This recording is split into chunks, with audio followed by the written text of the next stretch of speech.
I'm standing in front of the Brighton Airport, which is also known as the Shoreham Airport. Well, this is not an international airport, so most of you would not have heard about it. But there are some very interesting facts about this airport and the city of Brighton, which I'm going to tell you about in this video. And we're starting right now. At the airport, there is a cafe called the Hummingbird, and it's right next to the airport's open ground. You can enjoy the view while sipping a hot cup of coffee. There's no sugar. We stayed at the cafe for some time eating cake and cookies and enjoyed a free air show by two-seater aircrafts right in front of us.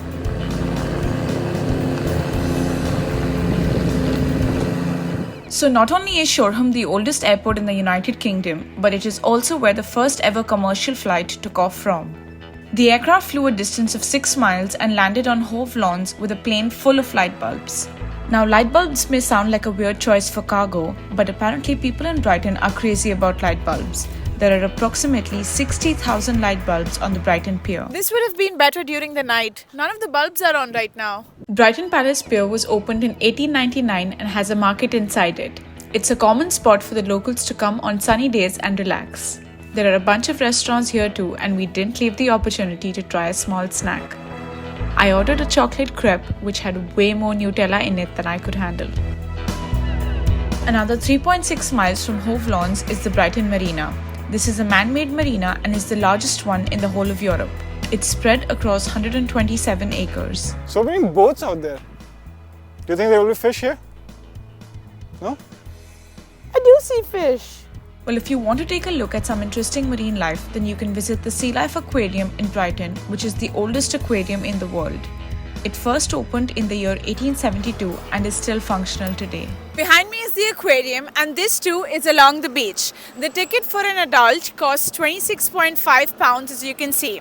If you book the ticket 2 days in advance, it's going to cost you only £17. Unlike the regular beaches, Brighton doesn't have a sand beach. There are small pebbles along the 6-mile stretch which make it a unique experience for us who are used to sand getting inside our shoes while walking. Here, we get pebbles instead. 614,599,998.99 614,600,000 pebbles on the Brighton beach. That's a lot of pebbles. Because Brighton is along the sea and is just an hour drive away from London, it was famously nicknamed as London by the Sea.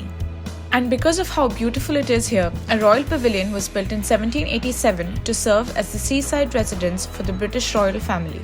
Interestingly, Hitler also wanted to make the royal pavilion his home, so he had instructed his troops to not drop any bombs on it during World War II.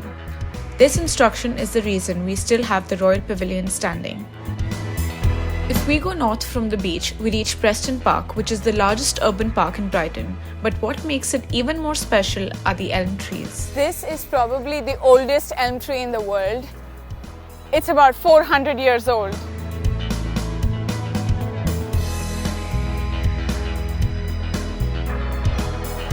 There used to be 2 trees here, and they were popularly known as the Preston twins. But unfortunately, one of them got the elm disease and eventually died. Just like the Preston Park, there are a lot of smaller parks spread across Brighton and Hove, and as a matter of fact, 40% of the city is considered a national park. So if you live in Brighton, there is a 40% chance you're living in a national park. Interestingly, Brighton is not the real name of the city, it's the shorthand name which has now been adopted, but originally the city was named Brighthelmstone. With roads going up and down, it sure doesn't feel like a regular city.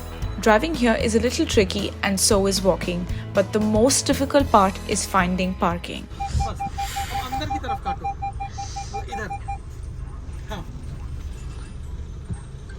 That's English parking for you. We wouldn't have guessed it for a national park, but we definitely thought that Brighton was a hill station. And since we're on the subject of hilly things, the highest hill, or rather mountain in the world, is Mount Everest, which I know most of you know about, but do you know who it's named after? Well, it's named after a British geographer named George Everest, who was also the Surveyor General of India during the British rule.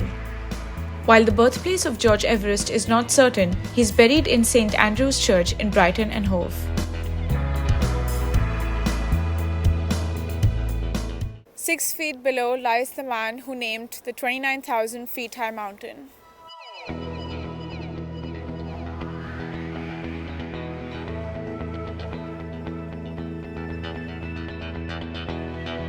Another interesting thing is the British Airways I-360. It's a 162-meter tall observation tower from where people can get a really good view of the city. There is a myth that on a very clear day you can see France from Brighton from there, but that is not true. France is more than 500 miles away from Brighton, and because of the Earth's curvature, it's scientifically impossible to see France. The maximum you can see is 86.4 miles. More of such scientific things are taught at universities here, and there are two world-class universities nearby: University of Sussex and University of Brighton. Combined together, these two universities have a capacity for 40,000 students on campus and much more virtually. The average price of a house in Brighton is approximately £450,000, and if you want to rent a one-bedroom flat, then you can expect the rent to be around £1,300 per month. There is also an upside-down house here on the Brighton beach, which was an extremely disorienting experience for Ashar.